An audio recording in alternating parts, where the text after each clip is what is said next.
I wonder if Adam and Eve had this kind of scenario. The birds, the water, the sunrise, the plants, the flowers.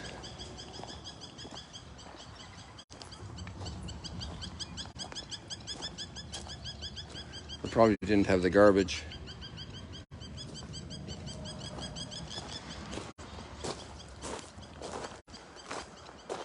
The idea of a garden, the idea of peace, serenity, what they needed, the fullness of bliss, their act was together.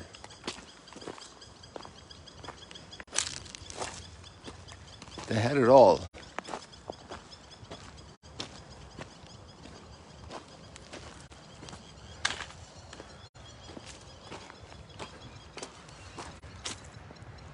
Have you ever experienced limitations? And when we experience limitations, it goes against our desires. Because we don't want to be limited. We don't want to have to wait at a traffic light. We don't want our flight to be delayed unless we're going late to the airport.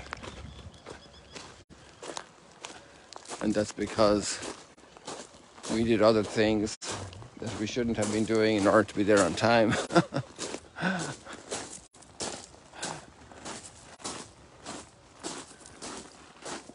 We didn't take reality into account. Taking reality into account.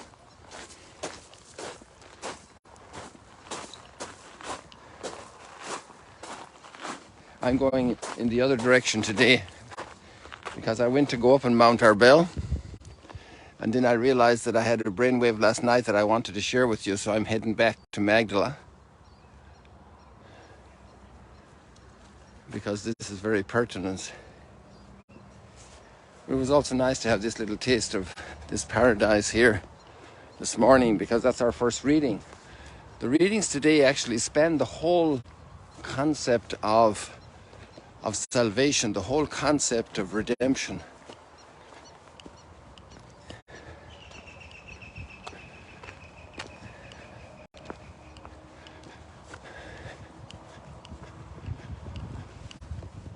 From the very beginning, when Adam and Eve did what was very unwise, they engaged in dialogue with evil, with personal evil.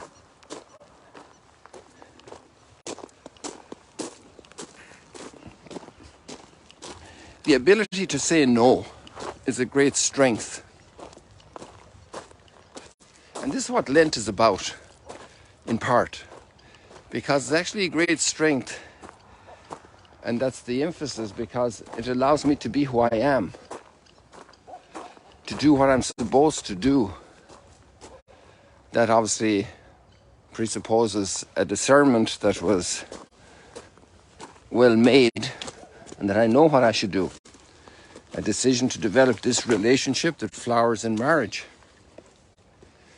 A decision to go into this area of work to serve people and thereby earn a salary that allows me also to take care of my family.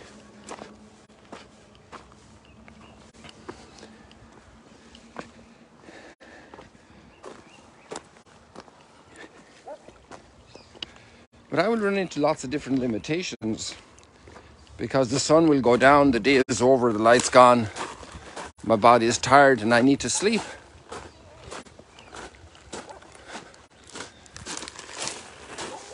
I want to do some fun stuff, and a spouse or a child or a parent needs some immediate help from me, and I have to drop my fun stuff.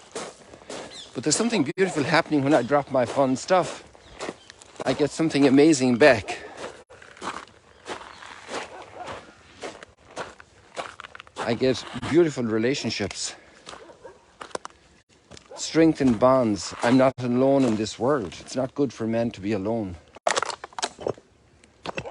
I have family. I'm living with other people. I'm sharing the presence of the world, the presence of God in the world, the gifts of the world.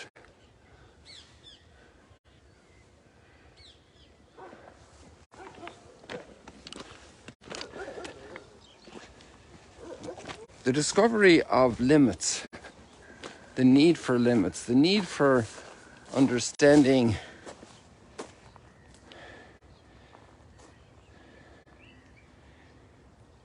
that there are different realities and that there's a combination of things and that there's a balance between things. And the great artists, when they compose a symphony, it's a combination of sound and silence. And they have this beautiful harmony then with the different sounds, the different instruments that are made to produce a particular sound. And a beautiful harmony ensues. And so when Adam and Eve make their decision, they don't accept the limitations of reality that were placed for them. The identity limitations. You shall not eat from this tree. That's so hard for us to accept. It's the great challenge for the human being. And apparently it was also the challenge for some of the angels. That's what Revelation leads us to believe. That's our faith. There was this rebellion in heaven. Imagine. It's like the dad gives his son a huge company that he built up. And, you know, this has happened, you know. They say that Herod the Great's sons tried to kill him. They tried to double-cross him. And this happened many times. Absalom tried to do it to David. You know, this is like father, like son. This is like Adam and Eve. Exactly our first parents. They want to grasp more and grab more and think thereby will be happy and fulfilled. Grabbing more and grasping more. And doesn't matter what means we use to do it. But we're all like this. Go to the supermarket, I need to get this extra thing. Go to the clothes stores, I need to buy this extra thing in order to be happy.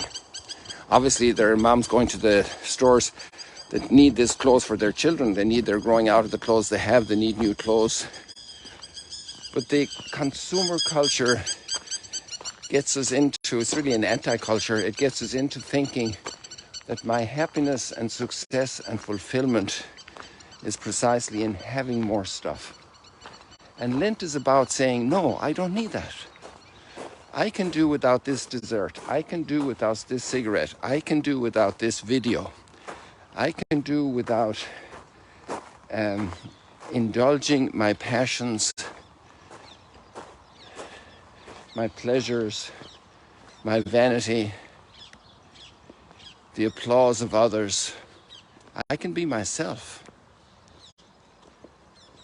the way God made me. I don't have to do a surgery on myself. I can be myself. I need to recognize myself, discover myself. There's great wisdom in this.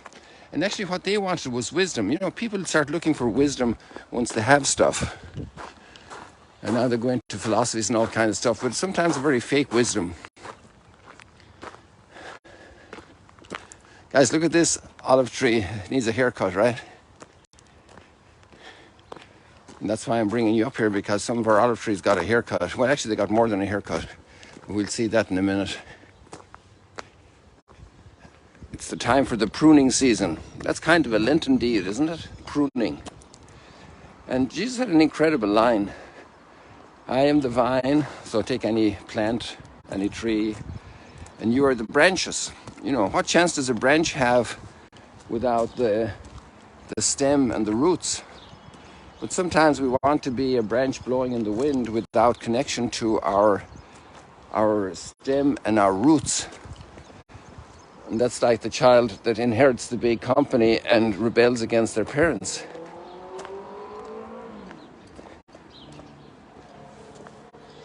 What an education every one of us needs, every human being needs. That's the learning process of life. To learn what is the purpose of life. Why am I here? Am I just a flower for a day in the world's history? You know, billions of years of formation of the universe, and I'm a flower for a day.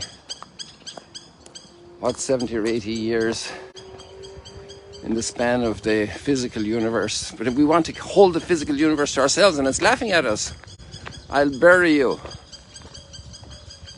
But our identity is not there because we're image and likeness of God. So we transcend the material universe. And we have such a thirst for dominion, we'd want it all. There's no billionaire happy until he gets another billion. There's no child happy with one teddy bear until he gets another one.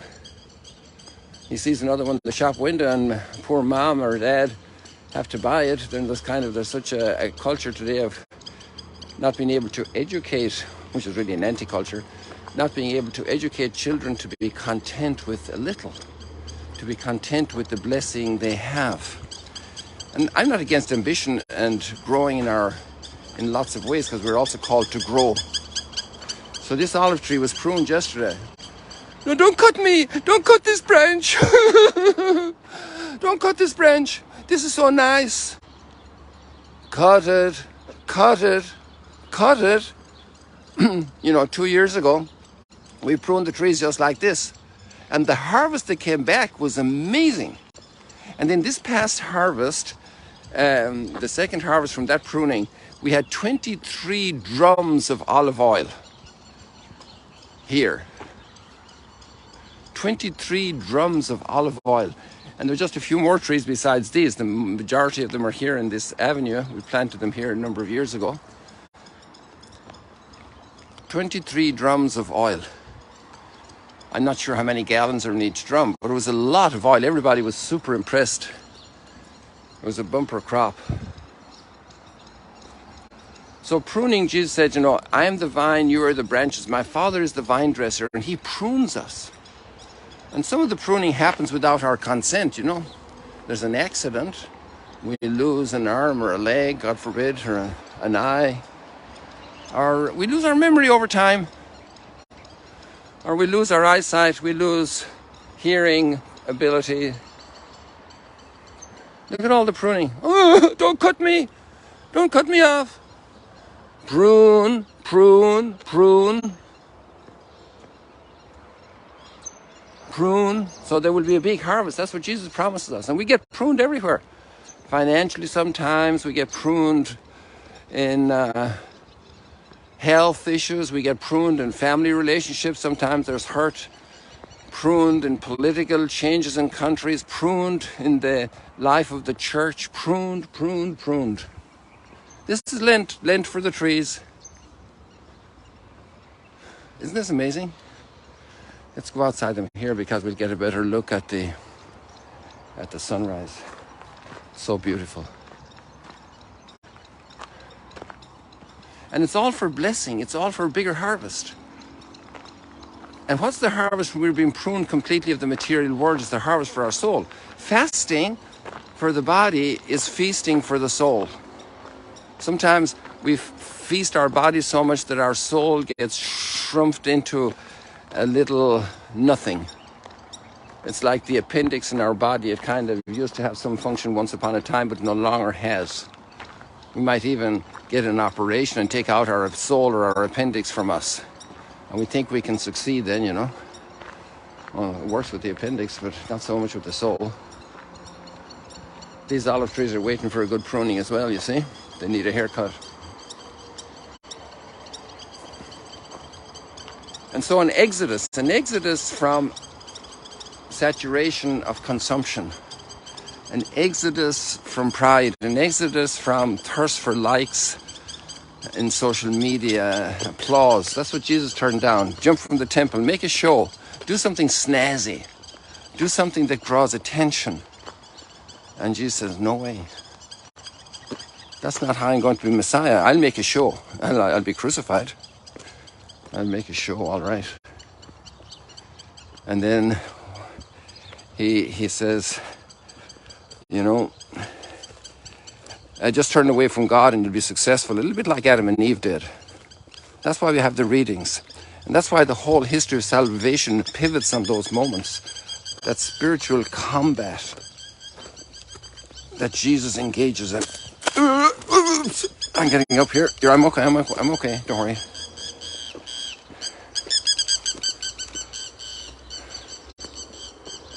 That spiritual combat. You know, we're not made for a lounge seat at the beach with the right temperature beer, the right kind of music. We're made for combat. That's our life. Combat with temptation.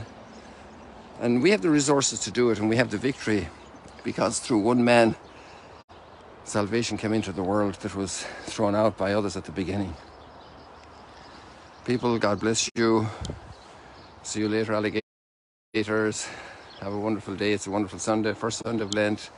Really, you know,